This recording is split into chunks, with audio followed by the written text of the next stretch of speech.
You're listening to Driving Performance, your go-to podcast for unmatched expertise in the world of buying and selling an automotive dealership.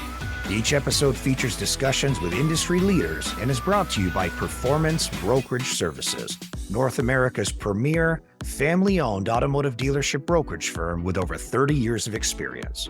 We're here to ensure you gain the most reliable insights to confidently navigate a transaction and accomplish your unique goals. Whether you're looking to buy or sell, we prioritize building lasting relationships and maximizing the value beyond the transaction level. Here are your hosts, Jamie Farley and Paul Kechnie, for another segment of Shifting Gears. Welcome back to Driving Performance. Today, we're thrilled to have a very special guest with us, Tiago Castro, Vice President of INFINITI Americas. Tiago has been sharing a bold vision for the brand's future, from daring new products to renewed momentum across the retail network. We can't wait to dive into what's ahead for INFINITI. Yes, it's a very exciting time for the brand. I know there's been a lot of moves this year already, and there's a lot of buzz coming up of what's going on with INFINITI. So, Tiago, welcome to the show. Looking forward to hearing firsthand from you. So welcome to the show. Thank you, Paul, and thank you, Jamie, for the invitation. I'm glad to be here today and to talk about INFINITI with you. Open conversation. Let's see what are the questions, and let's go with it. Okay. Perfect. So let's get right into it. Tiago, you've stepped into this role during a period of big change. What excites you most about leading INFINITI Americas right now? Oh, this is a great question, actually. And I had to discuss a lot before I accepted the role, if this was the right role for me. And here's what I'm going to tell you. I wanted to take an opportunity to really transform the brand, and I saw the opportunity in front of me. But what I wasn't sure is the same thing that some of our retailers asked me when I joined: is the company committed to INFINITI? That was a big question for me to make the decision.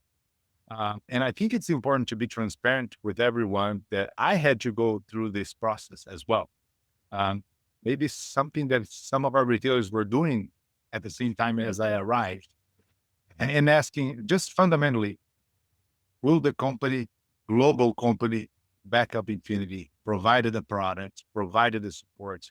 And I didn't want to be here in charge of INFINITI for the Americas without any support from global. So I was able to meet with the top management team, understand their vision for INFINITI, understand what needed to happen to bring INFINITI to its rightful place, which we can agree INFINITI is not where it should be today for many reasons that we don't need to talk about.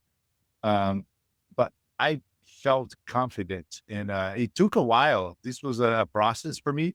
But once I started, I was all in, jumping head first and let's go, let's get it done. And I can explain a little bit more about that process as well. Well, that certainly says a lot, you getting that reassurance from all the legwork that you had to do. And I can't wait to dig into that more. Yeah, and then just to put in perspective, the number one challenge we have is product pipeline. There's nothing, that can't be solved with great products. And I've worked, we were talking before the meeting, but I started as an engineer. I worked in product planning. I worked in marketing. I worked in sales. I've been with the company for over 20 years. And I know how to get stuff done, if you will. And we will get it done because we understand and we have full support from global. I worked in the past with our chairman of Americas, Christian Mournier, in an international assignment, which at the same time, our now global CEO, Ivan Espinosa, was with us. So I was reporting to the global CEO today, Ivan Espinosa, and Christian Mournier was the president of Nissan Brazil at the time, and we were all working together. So you can imagine that the relationship and the trust exists for many years, and that builds confidence. And I can tell you, we're going to get stuff done. So that does segue into one of the questions that I had. And by the way, that new QX60, the 2026, is stunning, beautiful. So obviously the product is coming, but why is it a turning point in your mind for INFINITI today? I mean, as you pointed out, and we all see it's been struggling, but it seems like you're at a turning point. What would you point your finger to that's creating that?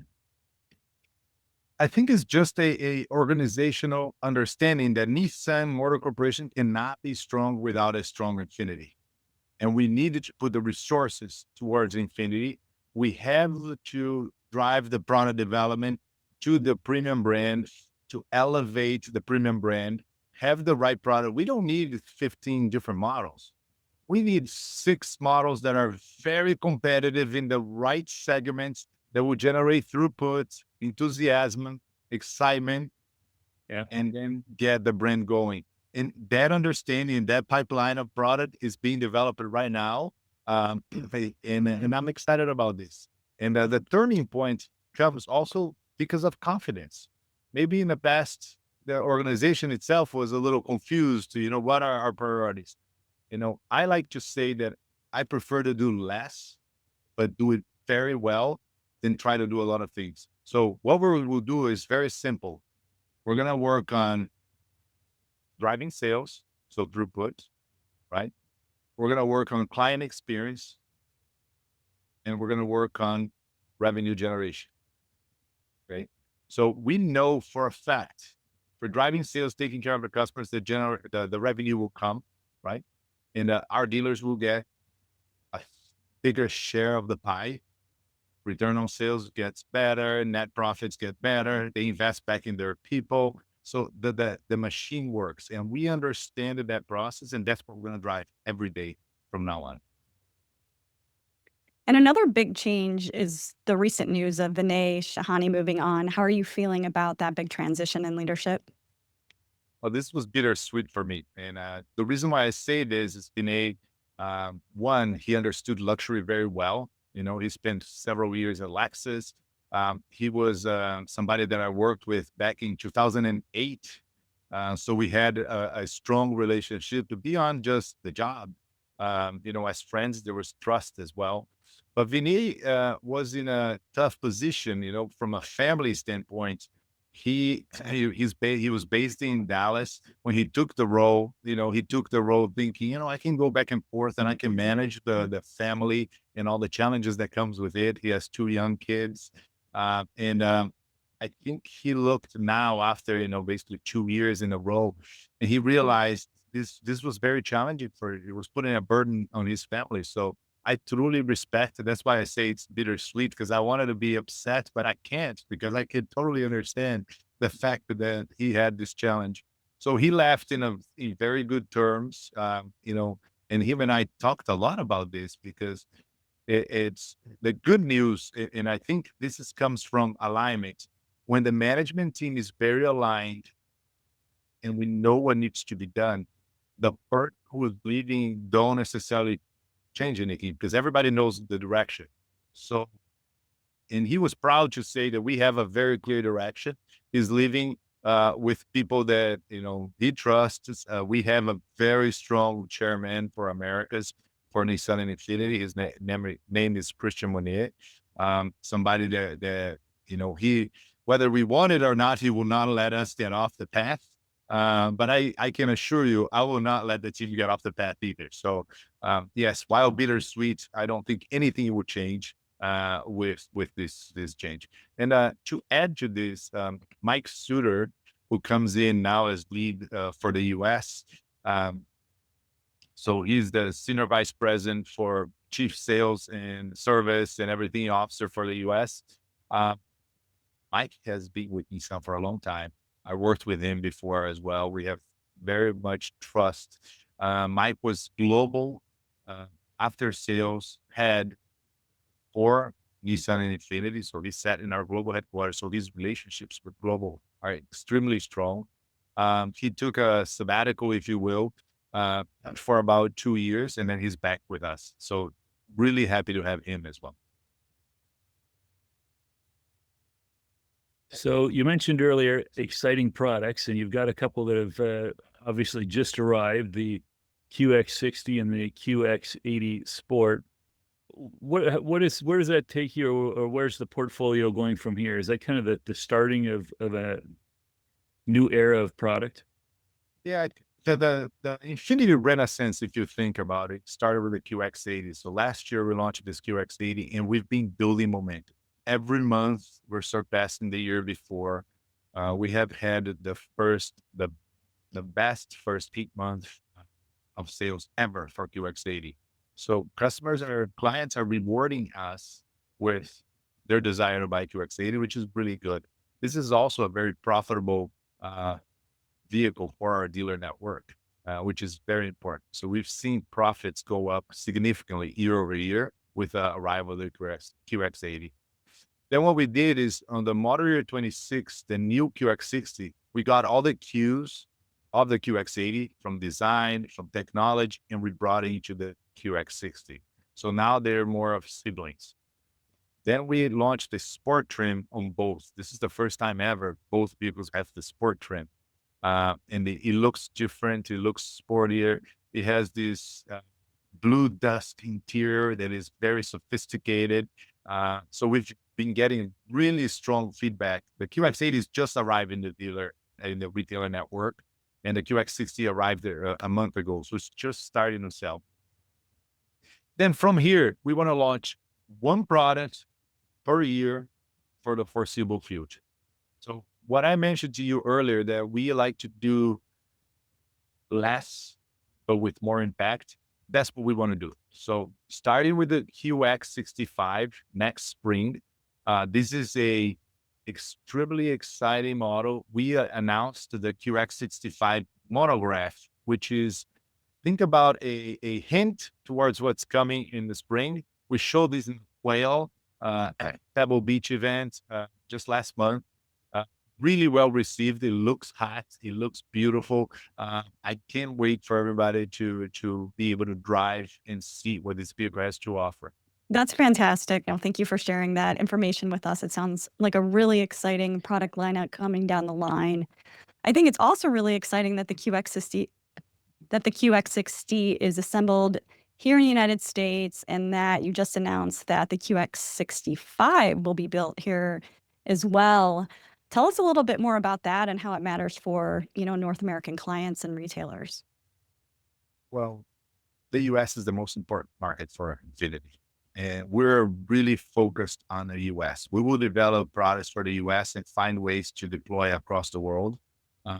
But number one priority is the US. So that's why I sit here.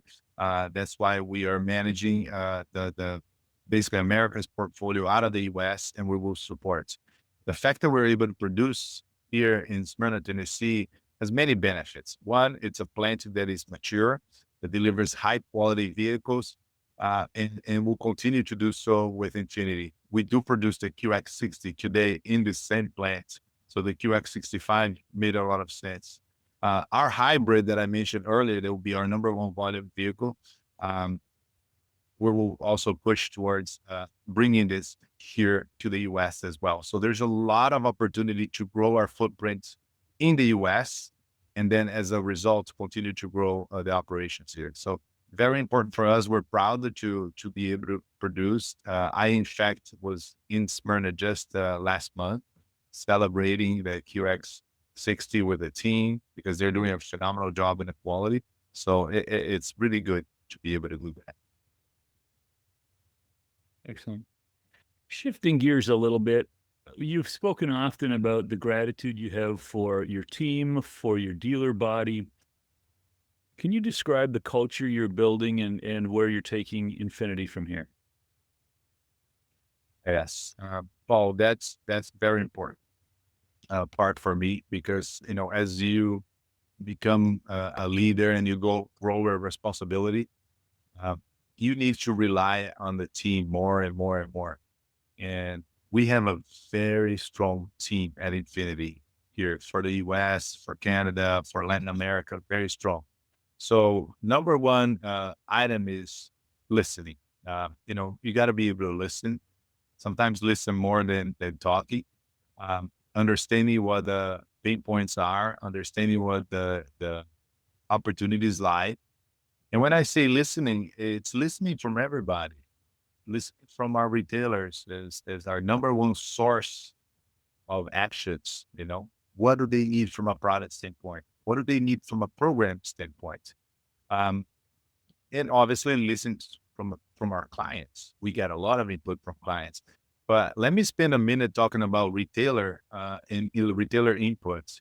My first week in the job, we set up a meeting with the dealer advisory board. This was April 15th. So I started April 1st, April 15th. They all came here to our headquarters so we could meet. In that meeting, I asked everybody in advance. I met with everybody in advance via Zoom, tell them what I wanted them to do. And I explained, we're going to have a meeting that's a little bit different than what we're used to. We're used to more formal meetings with PowerPoints, with lots of information, maybe not as much input back. I wanted to change this. I want to open up a list of all the programs that we have with you, Mr. Retailer, and programs that include anything that we pay on, anything that we ask reports for, anything we track you on. There was over 80 items. And I want you to know those items. I want you to provide me the input, a very simple input. Does it help us sell more cars? Does it help take care of clients? Does it help generate revenue? And if it doesn't, let's chop it. And we went through this for 80 items.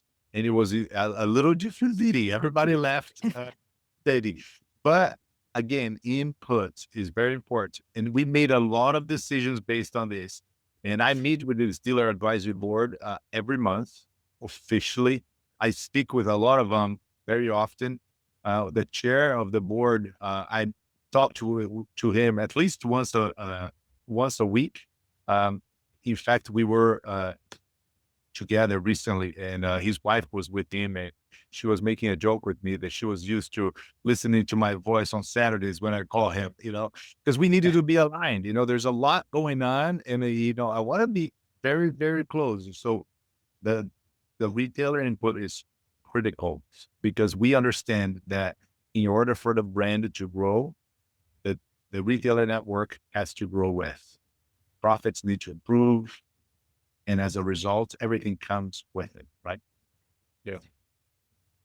Yeah, I have to imagine that they really appreciated you asking for their input and being that heavily involved for getting their feedback. Yes, absolutely. And we have, by the way, have a dealer advisory board, and we have several sub-communities that help us take care of specific topics. So, for example, we brought a subcommittee and after sales subcommittee. So there's a lot of content that come in from that process. But the key here is how we approach the process, a very humble approach. I don't mind, being wrong. If we're wrong, tell us, we'll adjust. Because in the end of the day, what we want is the win. Yes. Yes, absolutely. And you mentioned too, coming off your big dealer meeting with all of the dealers in the Infinity network. What were some of the biggest takeaways that you heard, I guess, from them directly from that meeting? I think the number one was alignment. They understood the alignment and the vision.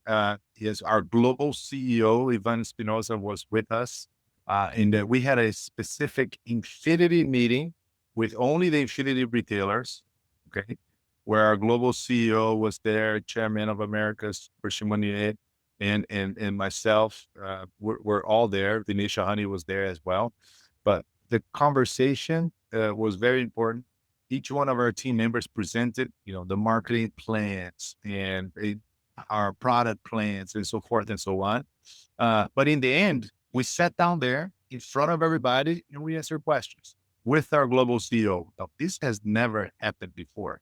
And I think that was an important point for the retailer network to understand, this company is serious about us from the top. The global CEO is here doing this. The second thing, we did show a product portfolio, one product per year, but we also set reasonable expectations. And I wanted to be clear to all our retailers that I'm not going to promise. And when I say I on behalf of the company, Infinity is not going to promise more than we can deliver. And I think that's important because in the past, there was comments from us, from our retailers to say, we always say, Infinity always tell us something, things don't happen. So we're taking the approach of let's be very reasonable. Let them know one product per year. Here's our expectations per volume. And then guess what? If we overachieve, if we provide you with an extra product later on, nobody's going to be mad at us. But what we want to do is set the floor. What do we expect? And then every decision, because we're all business people, right?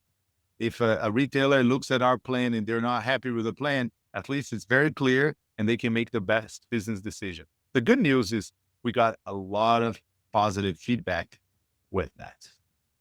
Yeah.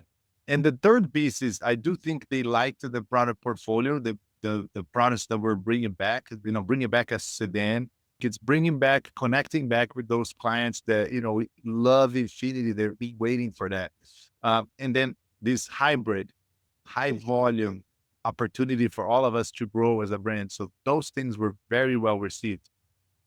So as far as, I don't know, maybe we call it the customer experience going out the next 5 years, what do you see as far as the customer experience in the retail sales and service side? Do you see anything changing from that perspective over the next few years? This is an area that I'm very passionate about. And I'll start by saying, we know one thing when it comes to a relationship with a client. Eventually, there may be some problems. It's all about how you deal with a problem. Okay. So I see client experience transitioning from just the idea of client experience to hospitality. We need to think this as hospitality. People need to feel comfortable, willing, and even sometimes excited about interacting with us as a brand. Infiniti has done a really good job from the last few years on client experience. If you look at, for example, JD Power Sales Satisfaction Survey, we are second, just behind Porsche. So it tells you things are going really well. But I want to push more. I think there's more we can do. One of the things we're working on now is how to provide more support to the field so decisions can be made in much lower levels of the organization on things like goodwill or quick changes. They don't have to. We wanted the retailers to solve the problem, not the call center from Infiniti. You know what I mean? And the retailer needs to call the shot. Maybe he needs the support from our field person. So we are pushing the decision-making process down. And I think that's a big win. We're in the process of doing this. We're not there yet, but we will see a lot of changes coming with that mindset. The second thing is identifying best practice across the network, but then deploying them in a very process way that helps the retailers implementing it. I was recently talking to a retailer. He told me, I implemented a simple rule in my store. I asked that none of my team members allow a client to touch the door. Now, the thought process here is that, they're welcoming them. They're making them feel the hospitality. But the mission is, if you see somebody going towards the door, do it for them. And that's a nice way to put it. You're creating some processes, some guidelines that everybody can follow. And we're going to be doing a lot more than that. But there's work to be done. But again, the bones are good and then added to another level. And just a follow-up question to that, what do you feel in your research and observations that the customers are either demanding or expecting the most that maybe they're not getting out of their experience? Well, I think the number one item across the industries, it's not just with Infiniti, is infotainment. And, that has been a challenge for the industry. So there's a lot of work being done. All our new systems are much easier to use. In the past, when you try to do your own, for example, the QX80 and the QX60, they have Google services. So it's a foundation of Google. So it's very easy to interact. That has helped us quite a bit. But in the end of the day, what people want is whenever they interact with a brand, they want to feel respected, in a sense that we're answering their questions transparently, that we are being fast. So with urgency, because their time is valuable. So Sure. we're acting with urgency and we're solving the problem. But if we can't solve the problem, we're transparent about it. We have a game plan and we address it. One of the things I'm proud about Infinity is we have a very strong program with courtesy vehicles. So most of our clients, in the situation that you need, we can provide courtesy vehicles. These clients are well taken care of. And I see reports from clients all the time that they're very happy to be taken care of that way. Because again, problems may happen, but when they do, is how you solve them is what makes the difference. Absolutely. Well, switching gears, we work with a lot of dealers that are looking to grow and expand, and they may be looking at acquisition opportunities in the marketplace right now. So I would love to get kind of your perspective on, M&A and the franchise opportunities with Infiniti right now and why this is a great time for dealers to consider acquiring an Infiniti dealership. This one is an excellent question because I'm being asked this many times. Um, One thing I'm very happy is when we left the dealer meeting, the number of retailers asking to be part of Infinity has increased exponentially. Okay. Uh, because it all comes down to where you are and where you're going to be and the level of trust between the two, right? If we are right now, and let's face the reality too, we are not in a good place right now. If you think about going back to M&A from a multiple standpoint, Infinity is one of the lowest franchises today, right? But where we're going to be, it's going to be a great position, better throughput, the right product, profitable dealer network. So clearly there will be improvement there. So if you trust that vision, and I can tell you, I trust, we're going to execute, we have the right team, uh, then you know that that's going to be a good investment and it's the right time to approach Infinity. So we're seeing a lot more of that.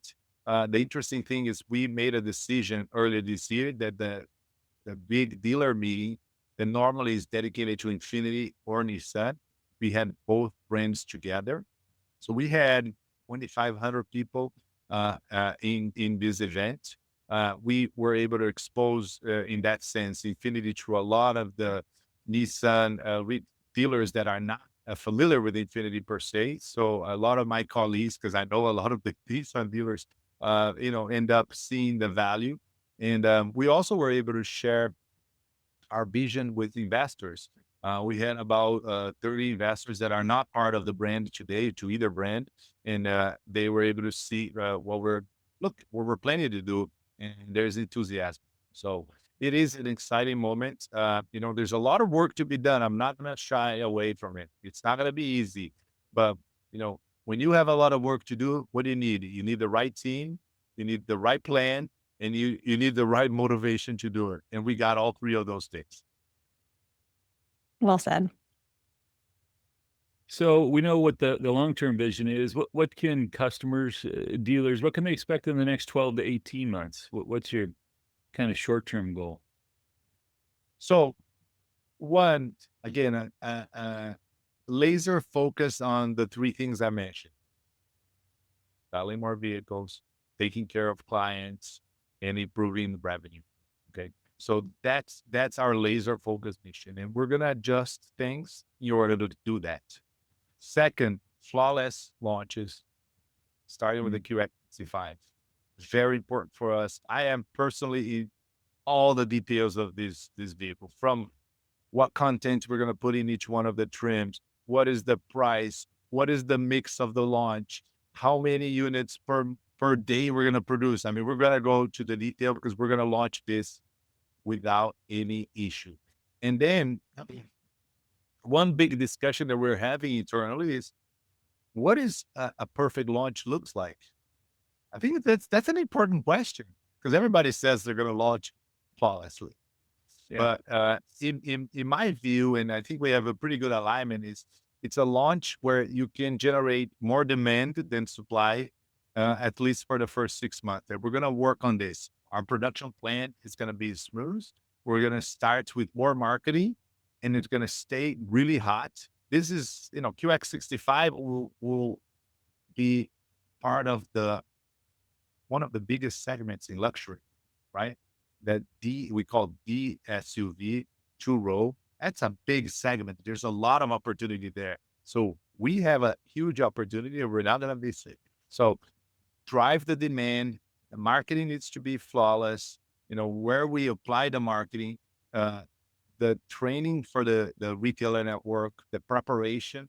You could argue that our sales are going to go up significantly next year, potentially more than 20% versus the year before. We have to have retailers ready to go.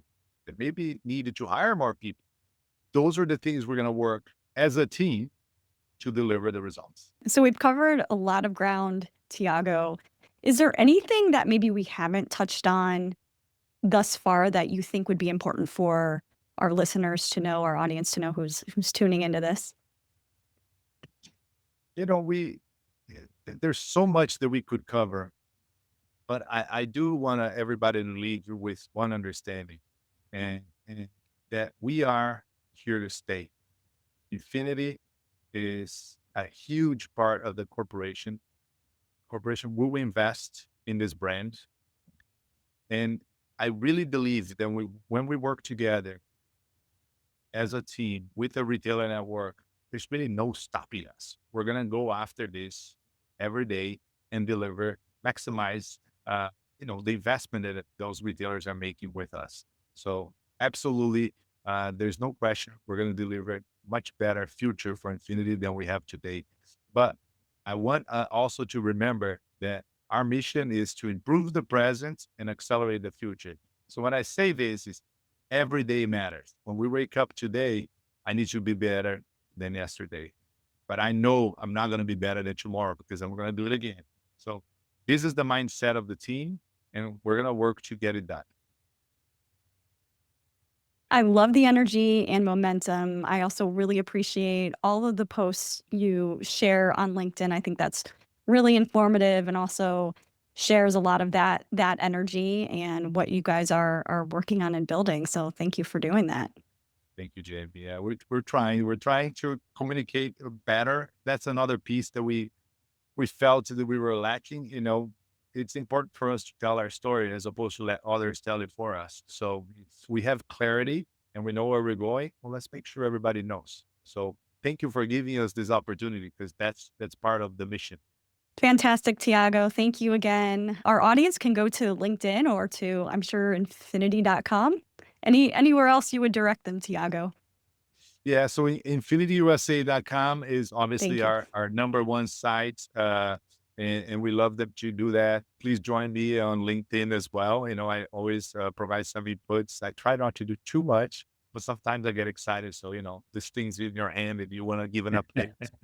You end up doing it. But I try to keep it simple. But those are the primary areas. If anybody have questions too, I have a policy of open door, if you will, but I use my door as my cell phone. So a lot of our retailers call me. I don't mind. I answer. Sometimes I cannot answer immediately, but if it's Saturday, Sunday, I'm always there. And I love to be able to get input and communicate and share the vision. And many times listen and adjust. So that's what I will tell you. But thank you again. Our pleasure. Thank you. Our pleasure, Tiago. Thank you so much for your time. Thank you for joining us for this episode of Driving Performance. The show notes include links to any resources mentioned in today's show. If you're enjoying our podcast, please subscribe so you never miss an episode and leave us a 5-star review. If you're considering buying or selling an automotive dealership, reach out to us at performancebrokerage-services.com or send an email to info@performancebrokerage-services.com.